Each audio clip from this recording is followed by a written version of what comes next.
listening my wife.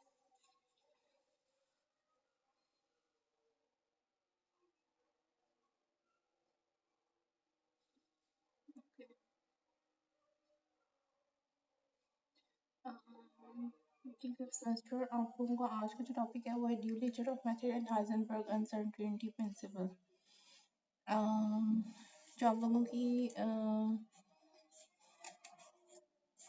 Side reactions and parallel and consecutive reactions हैं, उनमें वो notes हैं, ये मैं आपको बुक से करा रही हूँ। तो फॉलो द बुक, जो मैं आपको बुक से करवा रही हूँ।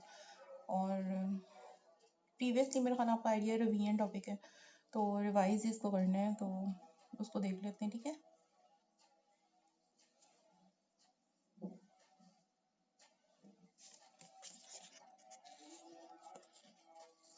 First of all, nature of matter. जी,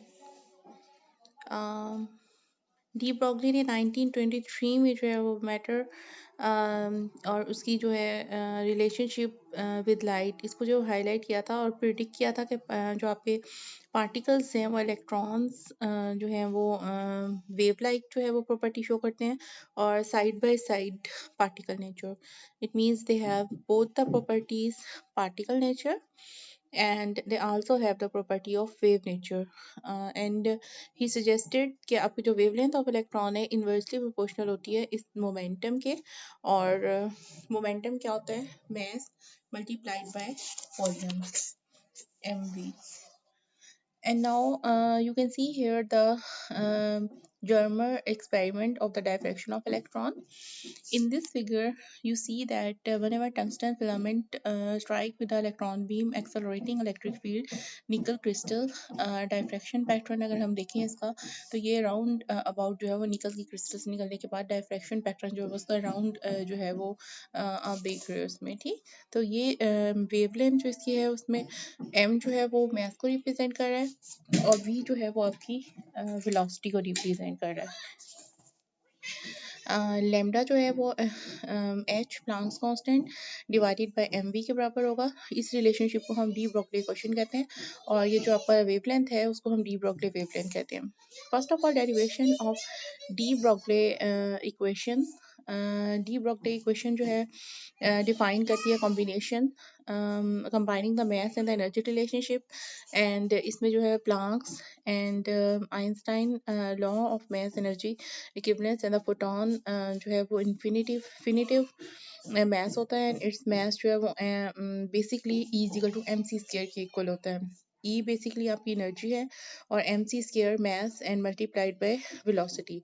तो according to the quantum theory of radiation, energy जो है वो एसोसिएट करती है वन फोटोन ऑफ लाइट के साथ, और ई जो है वो आपकी एच म्यू के बराबर होगा। इस इक्वेशन को अगर आप कंपेयर करें तो एम सी स्क्वायर जो है वो एच म्यू के बराबर होगा, H multiplied by velocity. You can frequency, you can see here that जो आपकी फर्स्ट सेकंड इक्वेशन है, जो थर्ड इक्वेशन है, दोनों जो है वो एनर्जी की हैं, और इनको हम कंपेयर कर सकते हैं। इन नेक्स्ट जो आपकी एम सी स्क्वायर वाली इक्वेशन है उसमें हमने जस्ट सिर्फ अबव इक्वेशंस को जो वो कंपेयर किया।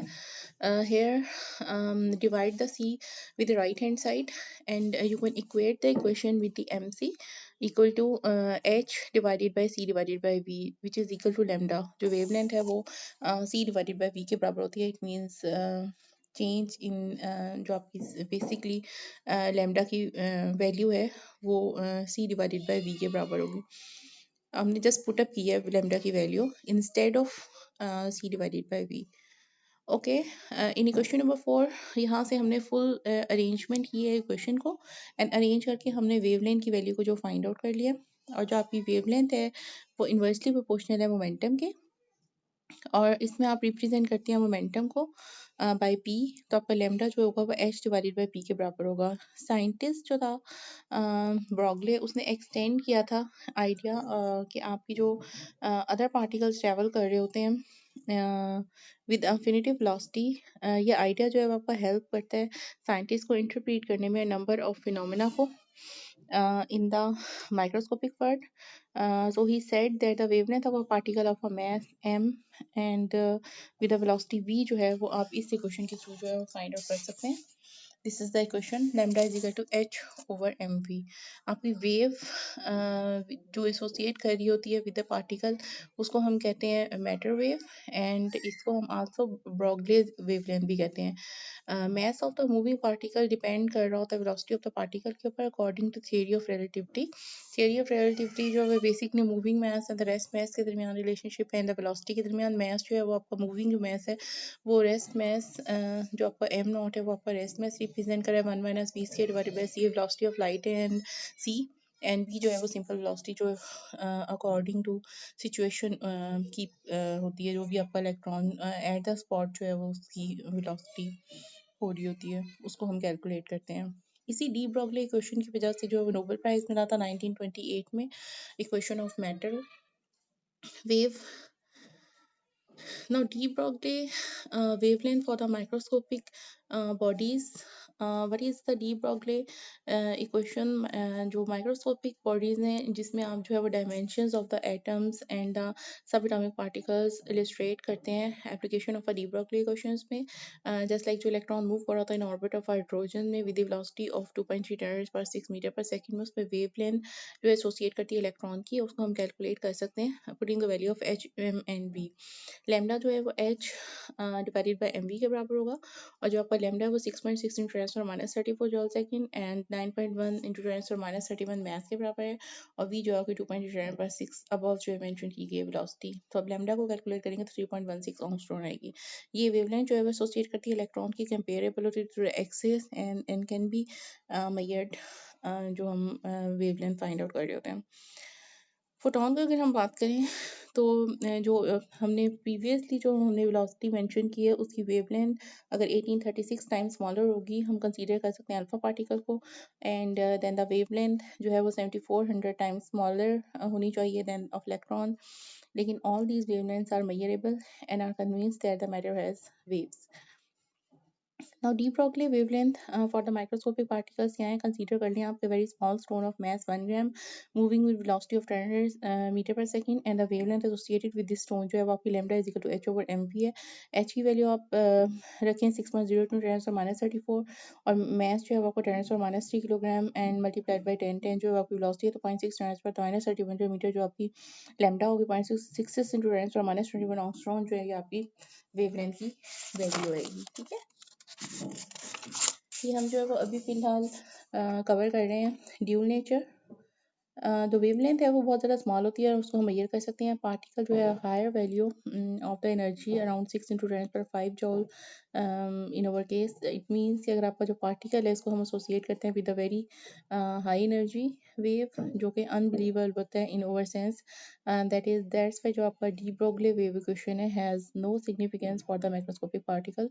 इट मीन्स कि जो आपके हैवी पार्टिकल होंगे, लार्जर पार्टिकल्स होंगे, उनके लिए जो है ये डी ब्रोगली इक्वेशन जो है कोई सिग्निफिकेंस नहीं है।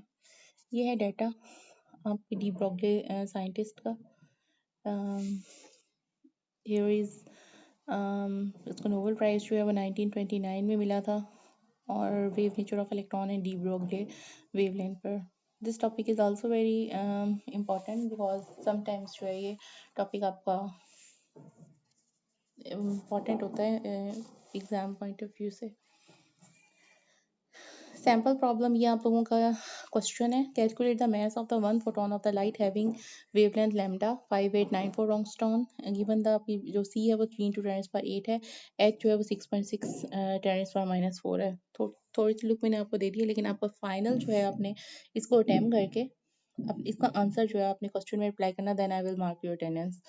दिस इज योर असाइनमेंट, और ये आपके क्वेश्चंस जो है आपके एग्जाम में भी आए हुए हैं। ठीक है, this is your question, note down that. Calculate the mass of one photon का आपने जो है मास फाइंड आउट करना है। वेवलेंथ उसकी 5894 एंगस्ट्रॉम है, और जो आपने सी है 3 इंटू 10⁻8 मीटर पर सेकंड है, एच 6.6 10⁻34 है। आपने इसको भी कैलकुलेट करना है कि इसका मास कितना है। ठीक है, जल्दी से कैलकुलेट करके मुझे बताइएगा। सेकेंड प्रॉब्लम जो है वो है आपका what is the momentum of a moving particle with a de Broglie equation. ये बहुत ही ज़्यादा सिंपल है।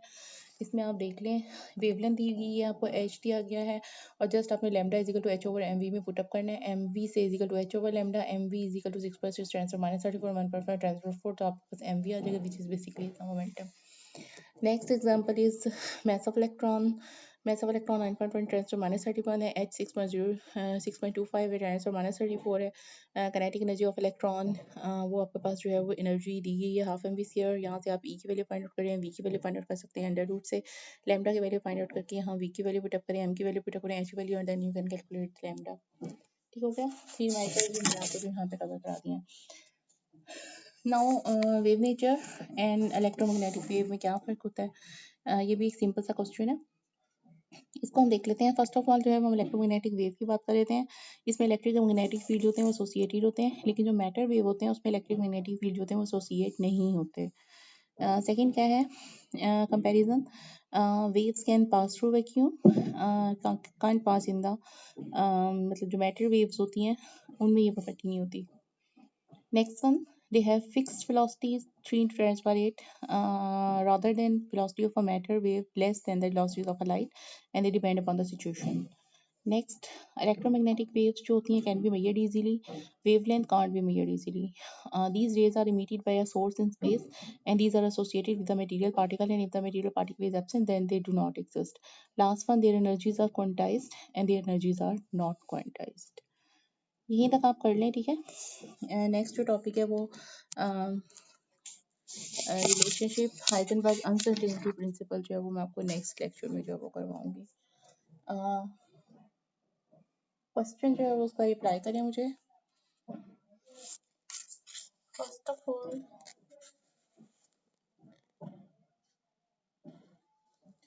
ऑफ ऑल तो मुझे रिप्लाई करें आपकी जो शॉर्ट क्वेश्चन है उस शॉर्ट क्वेश्चन जो है मैं आपको मैटर एंड इलेक्ट्रोमैग्नेटिक वेव इसके दरमियान कोई सा भी एक जो है वो आपने कंपैरिजन बताना है। एंड सेकेंडली जो आपको मैंने अभी आपको न्यूमेरिकल एग्जाम्पल दिया उसका अटेम्प्ट करके उसका आंसर रिप्लाई करें, अदरवाइज अटेंडेंस मत लगाइएगा। This is your assignment. Okay, चलो हाफिज़।